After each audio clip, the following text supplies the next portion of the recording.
Hello guys, ഈ ഒരു എപ്പിസോഡിൽ രവിയുടെ സ്വഭാവം മൊത്തത്തിൽ അങ്ങ് ചേഞ്ച് ആവാണ് കേട്ടോ. അച്ഛന്റെ എല്ലാ പ്രശ്നങ്ങളിലും കയറി ഇടപെടുന്ന സച്ചി പോലും അച്ഛന്റെ പ്രതികരണം കണ്ട് ഞെട്ടിത്തരിച്ച് നിന്നു പോവാണ്. വർഷയുടെ അച്ഛൻ തന്നെയും തന്റെ കുടുംബത്തെയും പല സ്ഥലങ്ങളിൽ പലരോടായിട്ട് പറഞ്ഞ് ആക്ഷേപിക്കുന്നത് കേട്ടിട്ട് രവിക്ക് അത് സഹിക്കാൻ പറ്റാതാവാണ്. അത് മാത്രമല്ല, അശോകൻ പറയുന്നുണ്ട്, രവി ഇതൊന്നും കേട്ടോണ്ട് നിൽക്കേണ്ട ആവശ്യം നിനക്കില്ല, ഇതിനൊക്കെ പ്രതികരിക്കണം. അങ്ങനെ പ്രതികരിക്കാതെ മിണ്ടാതെ ഇരുന്നിട്ടാണ് അയാൾ നീ കേൾക്കുന്ന രീതിയിൽ പലരോടും നിന്നെ പറ്റി മോശമായിട്ട് സംസാരിക്കുന്നത്. ഇങ്ങനെയൊക്കെ രവിയുടെ സുഹൃത്ത് അശോകൻ പറഞ്ഞു കൊടുക്കുന്നുണ്ട്. എല്ലാം കൂടി കേട്ടപ്പോ രവിക്ക് ആകപ്പാടെ ദേഷ്യം കൂടുതലാവാണ്. എന്നാൽ കൃത്യസമയത്താണ് വർഷയുടെ അച്ഛൻ സച്ചിയെ കുറിച്ച് വളരെ മോശമായിട്ട് സംസാരിക്കുന്നത്. എന്നാൽ സച്ചിയെ കുറിച്ച് ഒരു കാര്യം പറഞ്ഞത് മാത്രം രവിക്ക് ഒട്ടും തന്നെ ഇഷ്ടപ്പെടുന്നില്ല കേട്ടോ. ആ സമയത്ത് തന്നെ രവി കയറി പ്രതികരിക്കുന്നുണ്ട്.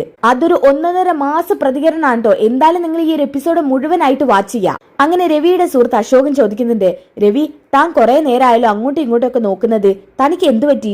അത് പിന്നെ അശോക, ഞാൻ സച്ചിയെ നോക്കുമായിരുന്നു, അവൻ ഇവിടെ എവിടെയും കാണാനില്ല. സച്ചി കൊച്ചുകുട്ടിയൊന്നും അല്ലല്ലോ, അവൻ അവിടെ എവിടെയെങ്കിലും കാണും. അത് പറഞ്ഞ പറ്റില്ല അശോക, ഇപ്പൊ തന്നെ വർഷയുടെ അച്ഛൻ ഞാൻ കേൾക്കുന്ന രീതിയിൽ മോശമായിട്ട് സംസാരിക്കുന്നത് കേട്ടില്ലേ, അതുകൊണ്ട് എന്തുകൊണ്ടും എന്റെ മകനിലേക്ക് അയാൾ തിരിയാനുള്ള സാധ്യതയുണ്ട്. അതുകൊണ്ട് ഒരു കണ്ണ് എപ്പോഴും സച്ചിയിൽ വേണം. അത് നീ പറഞ്ഞത് ശരിയാണ്. ഇയാളുടെ പ്രതികരണം വെച്ചിട്ട് ഇയാൾ ഇതല്ല, അതിനും വലിയ കളികൾ കളിക്കും. എന്നാലും രവി, താൻ ഇങ്ങനെയൊന്നും അല്ലായിരുന്നല്ലോ. പ്രതികരിക്കേണ്ടടുത്ത് പ്രതികരിക്കണം. ഇപ്പതേ അയാൾ ഒരുപാട് പണി ഒപ്പിച്ചു. ഇവിടെ വന്നിരുന്നപ്പോ തന്നെ ഒരു ചെറുക്കൻ നീ ഇവിടുത്തെ മുണ്ടില് ചവിട്ടി ചെളിയാക്കില്ലേ, ഇപ്പോഴും ആ ചളി പോയിട്ടില്ല. കഴുകിയിട്ട് എന്താ കാര്യം? അയാൾ മനഃപൂർവ്വം ചെളിയിൽ ചവിട്ടി നിന്നെ ചവിട്ടാൻ വന്നിരുന്നതാന്നാ തോന്നുന്നത്. ഈ നൂലുകെട്ട് ചടങ്ങൊന്ന് കഴിയട്ടെ, അത് കഴിഞ്ഞിട്ട് നമുക്കിതിലൊരു തീരുമാനം എടുക്കാം അശോക.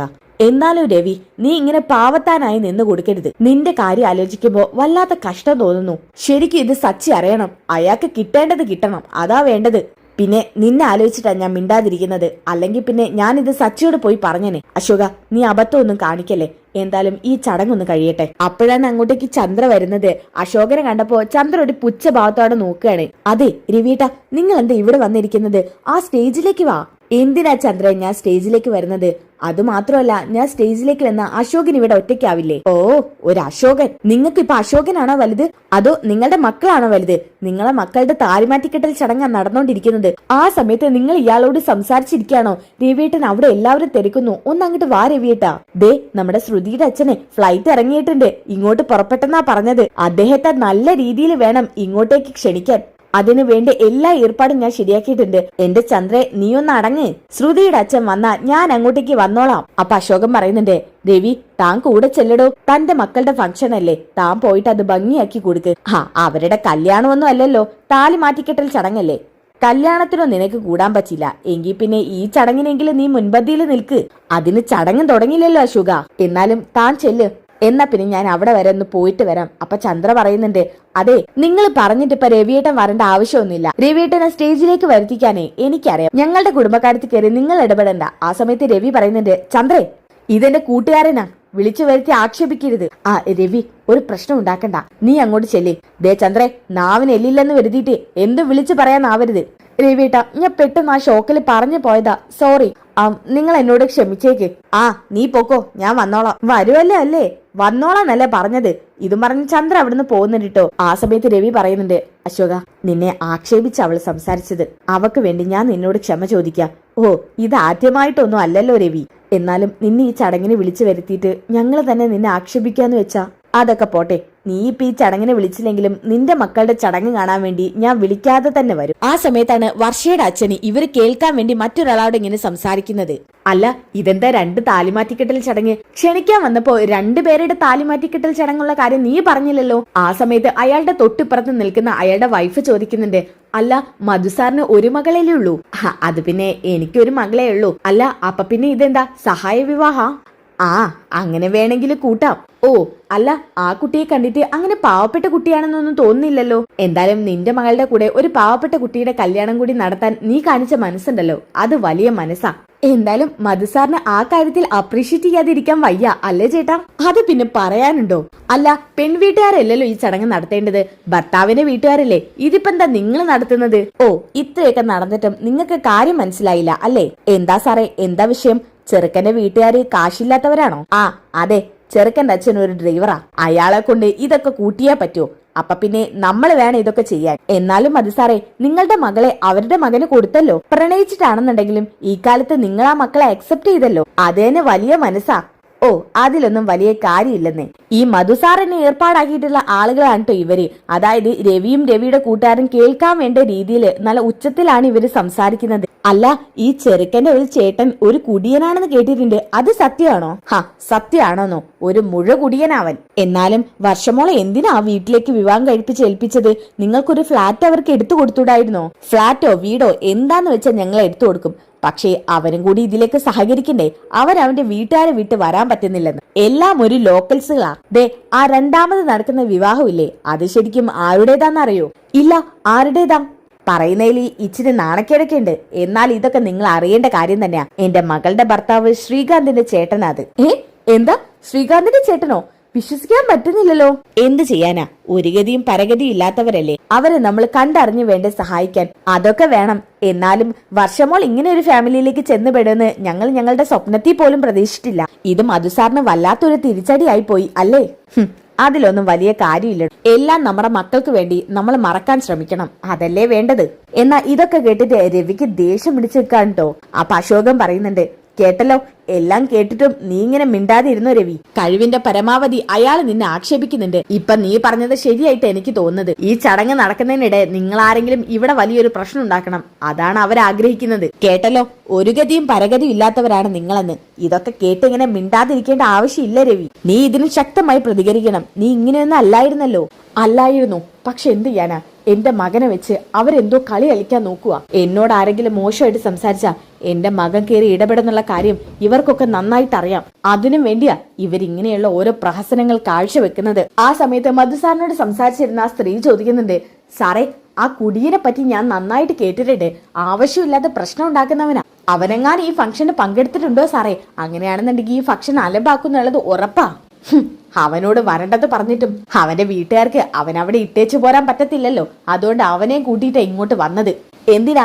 ഞണ്ണാൻ വേണ്ടിയിട്ട്. ഉച്ചയ്ക്ക് വീട്ടിൽ ഭക്ഷണമൊന്നും ഉണ്ടാക്കണ്ടല്ലോ, ചെലവ് ചുരുക്കാലോ, അതിനു വേണ്ടി വന്നതായിരിക്കും. അപ്പൊ അവനിവിടെ വന്നിട്ടുണ്ടല്ലേ സാറേ? പിന്നെ വരാതെയാ? ഭക്ഷണം എവിടെയുണ്ട്? അവിടെ അവനും ഉണ്ട്. ആ സമയത്ത് അശോകന് ദേഷ്യം പിടിക്കുന്നുണ്ട്. അശോകൻ ചാടി നീക്കാൻ പോകുമ്പോ രവി ഇങ്ങനെ കൈ പിടിച്ചു വെക്കാൻ കേട്ടോ. അശോക, നീ എന്നടങ്ങ്. രവി, എന്തൊക്കെയാ അയാൾ പറയുന്നത്? നിങ്ങളെന്താ ഭക്ഷണം കാണാത്തവരാണോ?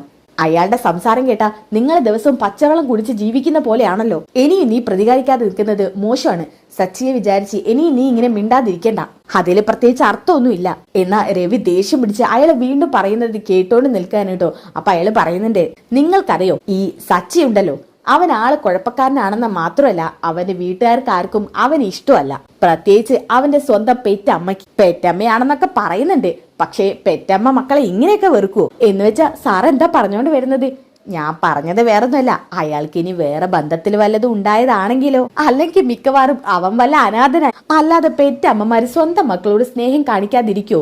എന്താ നിങ്ങൾ പറ, എങ്ങനെയാ പെറ്റിട്ട മക്കളോട് സ്നേഹം കാണിക്കാതിരിക്കാൻ പറ്റുക? അപ്പൊ പിന്നെ സാറ് പറഞ്ഞ പോലെ ഇത് വല്ല വളഞ്ഞ കേസും ആയിരിക്കും. എന്നാ ഇത് കേട്ടിട്ട് അശോകൻ പറയുന്നുണ്ട്, രവി, നീ ഇതൊക്കെ കേട്ട് മിണ്ടാതിരിക്കുകയാണോ? ഇത് ദേഷ്യത്തിലാണ് കേട്ടോ അശോകൻ ചോദിക്കുന്നത്. ആ സമയത്ത് തന്നെ വളരെ ദേഷ്യപ്പെട്ടുകൊണ്ട് രവി ആ ചെയറിൽ നിന്ന് എഴുന്നേൽക്കുവാണ്. ആ എഴുന്നേൽക്കുന്ന ശബ്ദം കേട്ടിട്ട് തന്നെ രവി എല്ലാരും നോക്കുന്നുണ്ട് കേട്ടോ. അങ്ങനെ രവി നേരെ ചെല്ലുന്നത് മധുവിന്റെ അടുത്തോട്ടാണ്. വരവ് കണ്ടപ്പോ തന്നെ ഇയാളാകെ പേടിച്ച് നിൽക്കുകയാണ് കേട്ടോ. ആ സമയത്ത് രവി പറയുന്നുണ്ട്, എന്തിനാടാ നിർത്തിയത്? പറയേ, നീ പറയുന്നത് മുഴുവൻ ഞാൻ ഇതുവരെ ക്ഷമയോടെ കേട്ടു. ഇനി ഞാൻ നിന്റെ അടുത്ത് വന്ന് കേൾക്കട്ടെ. അതാവുമ്പോ കുറച്ചും കൂടി നന്നായിട്ട് കേൾക്കാലോ. നീ എന്നെ കേൾപ്പിക്കാൻ വേണ്ടി ബുദ്ധിമുട്ടേണ്ട ആവശ്യമില്ല. ഇനിയിപ്പൊ നിനക്ക് നന്നായിട്ട് പറയാലോ. എന്തിനാ നിർത്തിയത്? പറയേ. ആ സമയത്ത് അശോകൻ പറയുന്നുണ്ട്, അവന്റെ കരണം നോക്കി ഒന്ന് കൊടുക്ക് രവി. എന്നാ ഇത് കേട്ടപ്പോ ചന്ദ്ര ഓടി വരാണ്. രവിയേട്ട, എന്താ രവിയേട്ട, എന്താ പ്രശ്നം? എന്നാ ഇതൊന്നും മൈൻഡ് ചെയ്യാതെ രവി അയാളോട് സംസാരിക്കുന്നുണ്ട്. എന്തിനാ നിർത്തിയത്? ഇപ്പൊ നാലാള് കേൾക്കാലോ. നീ ഇങ്ങനെ ഓരോരുത്തരോട് പറഞ്ഞു ബുദ്ധിമുട്ടണ്ട, എല്ലാരോടും ആയിട്ടങ്ങ് പറഞ്ഞു. അത് പിന്നെ രവി, ഞാൻ പറയടോ. എന്താ നിനക്കിപ്പ നേരത്തെ പറഞ്ഞ പോലെ നാവ് പൊങ്ങുന്നില്ലേ? പറയാനാ പറഞ്ഞത്. താൻ എന്റെ മകനെ പറ്റി ഇപ്പൊ എന്താ പറഞ്ഞത്? എന്നാ ഇത് കേട്ടപ്പോ തന്നെ ഈ മധുസാർ സംസാരിച്ചുകൊണ്ടിരിക്കുന്ന ആ ഒരു ലേഡിയുടെ ഭർത്താവും കൂടി ചോദിക്കുന്നുണ്ട്, അല്ല നിങ്ങളാരാ? നിങ്ങളുടെ പ്രശ്നം എന്താ? ചുമ്മാ കയറി ഷോ ഇറക്കുവാണോ? ഞാൻ ചോദിച്ചതേ ഇയാളോടാ, അല്ലാതെ തന്നോടല്ല. അപ്പൊ ചന്ദ്ര ആകെ പേടിച്ച് പറയുന്നുണ്ട്, രവിയേട്ടനൊരു പ്രശ്നം ഉണ്ടാക്കില്ലേ? ചടങ്ങ് നടന്നുകൊണ്ടിരിക്കുവല്ലേ? ദേ ശ്രുതിയുടെ അച്ഛൻ ഇപ്പൊ വരും. ശ്രുതിയുടെ അച്ഛൻ. മിണ്ടാതിരുന്നോള നീ. ശ്രുതിയുടെ അച്ഛൻ വരുന്നുണ്ടെങ്കിലേ ഒരു മാലയായിട്ട് ചെല്ലടി, ചെന്ന് ആനയെ ചിരുത്ത് നീ ഒറ്റ ഒരുത്തിയാ പലർക്കും ഇതുപോലെ പറഞ്ഞ് പരിഹസിക്കാനുള്ള അവസരം ഉണ്ടാക്കി കൊടുത്തത്. എന്നെ മറ്റുള്ളവരുടെ മുന്നിൽ ഒരു കോമാളിയാക്കിയപ്പോ നിനക്ക് സമാധാനമായല്ലോ ചന്ദ്രൻ. പണത്തോട് ആർത്തി പിടിച്ച് നടക്കുന്നവർക്ക് ഒരു ഭ്രാന്തുണ്ട്, അതാ നിനക്ക്. ആ സമയത്ത് മധുസാർ പറയുന്നുണ്ട്, എന്താ രവി ഇത് മനഃപൂർവ്വം നിങ്ങൾ പ്രശ്നം ഉണ്ടാക്കുകയാണോ? ഇതിനു വേണ്ടിയാണോ ഞങ്ങൾ നിങ്ങൾ ഇങ്ങോട്ട് ക്ഷണിച്ചത്? അപ്പോ മഹിമ പറയാണ്, അതെ എന്താ ചന്ദ്ര ഇതൊക്കെ? ഞങ്ങൾ ഇത്രയും വലിയ ഫംഗ്ഷൻ നിങ്ങൾക്ക് ഒരുക്കി തന്നത് നിങ്ങളെ സന്തോഷിപ്പിക്കാൻ വേണ്ടിയിട്ടാ. എന്നിട്ടിപ്പോ എന്താ ഇപ്പൊ ഇവിടെ നടക്കുന്നത്? അത് പിന്നെ മഹിമേ, എന്താ രവിയേട്ടന് പറ്റിയതെന്ന് അറിയില്ല. നീ എന്നോട് ക്ഷമിക്ക്, ഞാൻ നിങ്ങളോട് ഇതിനു വേണ്ടി ക്ഷമ ചോദിക്കാം. ഇപ്പൊ എല്ലാവരുടെ മുന്നിൽ വെച്ച് ഞങ്ങൾ നാണം കിട്ടിയില്ലേ? എന്തൊക്കെയായാലും ഞങ്ങൾക്ക് പ്രശ്നമില്ല, ഈ ചടങ്ങൊന്നും നടക്കാൻ നിങ്ങൾ സഹകരിക്കും. ഇതിനൊന്നും ഒരു ആവശ്യമില്ലായിരുന്നു. എല്ലാം എന്നെ പറഞ്ഞാൽ മതി. മധുവേട്ടൻ എന്നോട് വേണ്ട വേണ്ടെന്ന് 1000 തവണ പറഞ്ഞതാ എന്നൊക്കെ മഹിമ പറയാട്ടോ. ഇത് കേട്ടപ്പോ ചന്ദ്ര ആകെ പ്ലിങ്ങായി പോവാണ്. എന്നാ പിന്നെ എല്ലാവരും അവിടെ ചെന്നിരിക്കുക എന്നൊക്കെ മധു പറയുന്നുണ്ട് കേട്ടോ. ആ സമയത്ത് രവി പറയുന്നുണ്ട്, ആരെവിടെ പോയിരിക്കാൻ? ആരും എങ്ങോട്ട് പോവില്ല.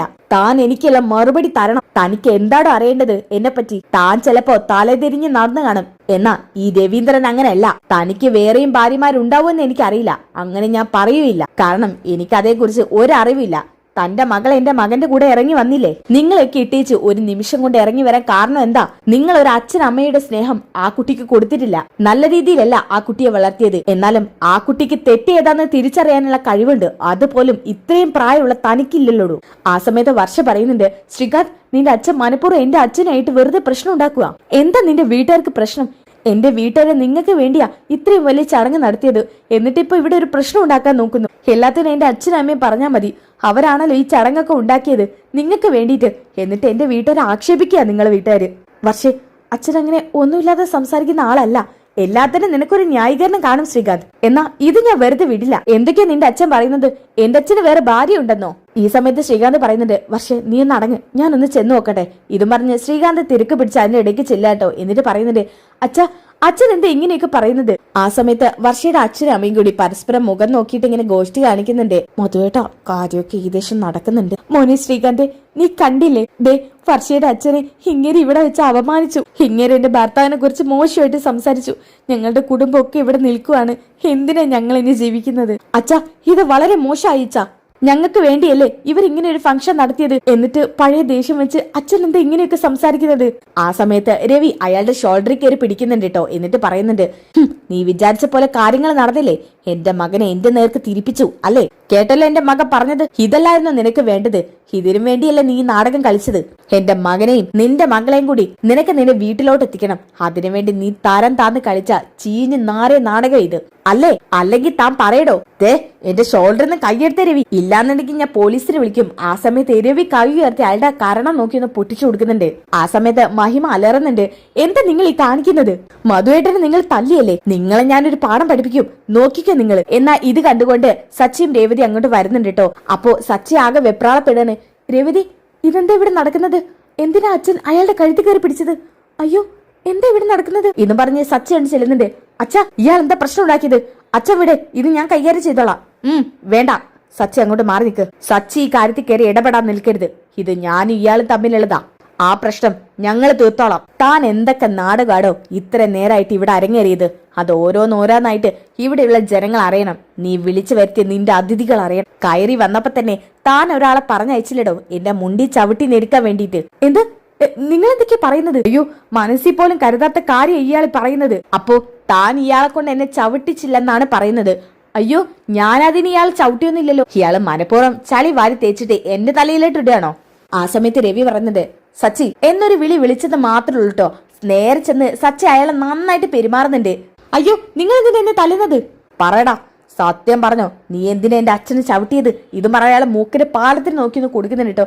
അയ്യോ മതി സാറേ, എന്നെ തല്ലുന്നത് നിർത്താൻ പറയും സാറേ. സാറിന് വേണ്ടിയല്ലേ ഞാൻ ഇതൊക്കെ ചെയ്തത്. അപ്പൊ താൻ ഇയാൾക്ക് വേണ്ടി ചവിട്ടി അല്ലേടോ? അത് പിന്നെ താൻ നേരത്തെ എന്താണോ അല്ലാന്ന് പറഞ്ഞത്? ഇതും പറഞ്ഞ് സച്ചി തല്ലാൻ നിൽക്കുമ്പോ രവി പറയുന്നുണ്ട്, മതി, സത്യം അറിഞ്ഞില്ലേ, അത് മതി. ഇത് പോരാത്തതിന് നിങ്ങൾ എന്റെ മകനെ കുറിച്ച് മോശമായിട്ട് സംസാരിച്ചു അല്ലേ? അല്ലേനും ഇതെന്റെ മകനാണെന്ന് തന്നെ ബോധ്യപ്പെടുത്തേണ്ട ആവശ്യം എനിക്കില്ല. ആ സമയത്ത് ചന്ദ്ര പറയുന്നുണ്ട്, രവിയേട്ടൻ ഇയാളെ ചവിട്ടി, അതും വർഷയുടെ അച്ഛൻ പറഞ്ഞിട്ട്. എന്താ മഹിമ ഇതൊക്കെ? അത് നിങ്ങളല്ലേ ഞങ്ങളെ സന്തോഷപൂർവ്വം ഇവിടേക്ക് ക്ഷണിച്ചത്, എന്നിട്ട് നിങ്ങൾ ഞങ്ങൾ അപമാനിക്കുകയാണോ? അപ്പൊ ശ്രീകാന്ത് പറയുന്നുണ്ട്, അപ്പോ നിങ്ങൾ എല്ലാവരുടെ മുന്നിൽ വെച്ച് മനഃപൂർവ്വം ഞങ്ങൾ അപമാനിക്കാൻ വിളിച്ചു വരുത്തിയതാണ് അല്ലേ? നിങ്ങളുടെ ഉള്ളിലിരിപ്പ് ഞാനും വർഷം നിങ്ങളുടെ വീട്ടിൽ വന്ന് താമസിക്കണം എന്നാണ് അല്ലേ?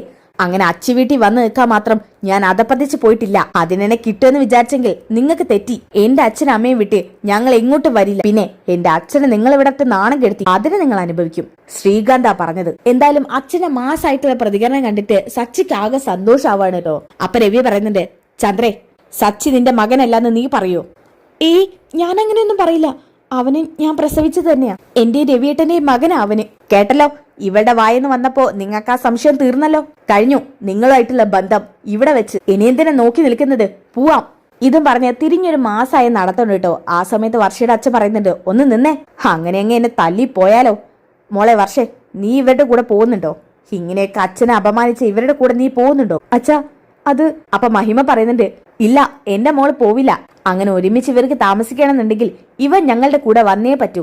ആ സമയത്ത് ശ്രീകാന്ത് പറയുന്നുണ്ട്, അങ്ങനെയാണെന്നുണ്ടെങ്കിൽ നിങ്ങളുടെ മോള് നിങ്ങളുടെ കൂടെ നിന്നോട്ടെ. അപ്പൊ വർഷ പറയുന്നുണ്ട്, ശ്രീകാന്ത്, ഞാൻ എവിടെയും നിൽക്കുന്നില്ല, ഞാൻ ശ്രീകാന്തിന്റെ കൂടെ വരാം. അച്ഛൻ ചെയ്തതാ തെറ്റ്, അതുകൊണ്ട് എനിക്ക് അച്ഛന്റെ ഭാഗത്ത് നിൽക്കാൻ പറ്റില്ല. ഇതും പറഞ്ഞ് ശ്രീകാന്തിന്റെ കൂടെ വർഷം പോകുന്നുണ്ട്. ഇനി എന്തായാലും നല്ല കിടലും ട്വിസ്റ്റുകൾ നിറഞ്ഞ എപ്പിസോഡുകളാണ് കേട്ടോ. അപ്പോൾ ആ എപ്പിസോഡുകൾ കിട്ടാൻ വേണ്ടി ചാനൽ സബ്സ്ക്രൈബ് ചെയ്യുക, വീഡിയോ ഒന്ന് ലൈക്ക് ചെയ്യുക, നെക്സ്റ്റ് എപ്പിസോഡ് ഒന്ന് കമന്റ് ചെയ്യുക. അടുത്ത വീഡിയോയിൽ കാണുന്നവരേക്കും എല്ലാവർക്കും ബൈ ഗായ്സ്.